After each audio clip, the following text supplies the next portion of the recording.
Good morning students. आज हम श्री रविंद्रनाथ टैगोर द्वारा लिखी गई एक छोटी सी कविता पढ़ेंगे जिसका शीर्षक है देश की माटी। देश की माटी, देश का जल, हवा देश की, देश के फल।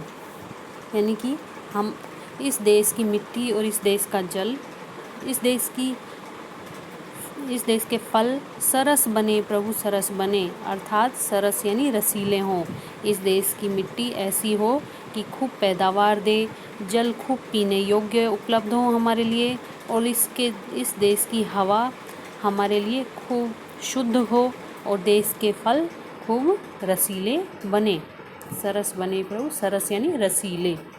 देश के घर और देश के घाट, इस देश के घर, इस देश के घाट, देश के वन और देश के बाट। बाट यानी रास्ते। घाट जो नदियों के किनारे सीढ़ीदार जगह होते हैं वो होते हैं घाट। सरल बने प्रभु सरल बने, सरल यानी सीधे हों, इन पर किसी प्रकार की फिसलन या फिर उलझन नहीं हो।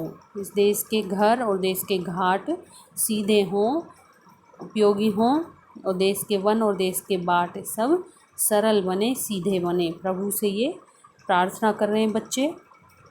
देश के तन और देश के मन, इस देश में रहने वाले लोगों, सभी लोगों के तन और उनका मन, देश के घर के भाई बहन और इस देश में रहने वाले सभी भाई बहन विमल बने प्रभु विमल बने। विमल यानी कि निर्मल, स्वच्छ, उनका मन कैसा हो? स्वच्छ हो, निर्मल हो।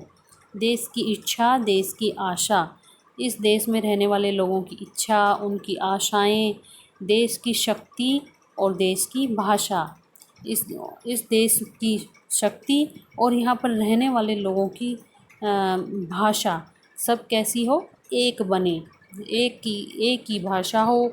उनकी इच्छाएं और उनकी आशाएं, इस देश को आगे बढ़ाने की आशाएं सब क्या हो? एक हो। ये प्रभु से प्रार्थना कर रहे हैं बच्चे। देश की माटी और देश का जल, देश की हवा, देश के फल, इस देश की मिट्टी कैसी हो? उपजाऊ हो, जल उपयोगी पीने योग्य, स्वच्छ हो, हवा शुद्ध हो, और देश के फल सरस बने प्रभु सरस बने। सरस यानी रसीले बने। ये रविंद्रनाथ टैगोर द्वारा रचित ये कविता है बच्चों, इसको याद कीजिए और लिखिए।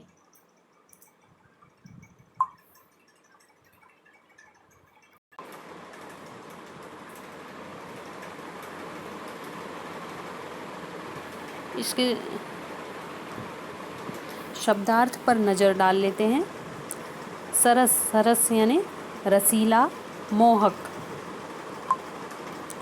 घाट, घाट तट के आसपास का सीढ़ीदार स्थान होता है, वो घाट होते हैं। बाट यानी रास्ता, विमल यानी निर्मल, स्वच्छ।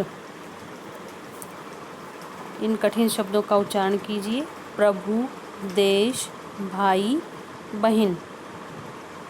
ओके बच्चों, और ये जो प्रश्न दिए गए हैं इनके उत्तर प्रश्न हम अगले वीडियो में इनका जिक्र करेंगे। Thank you.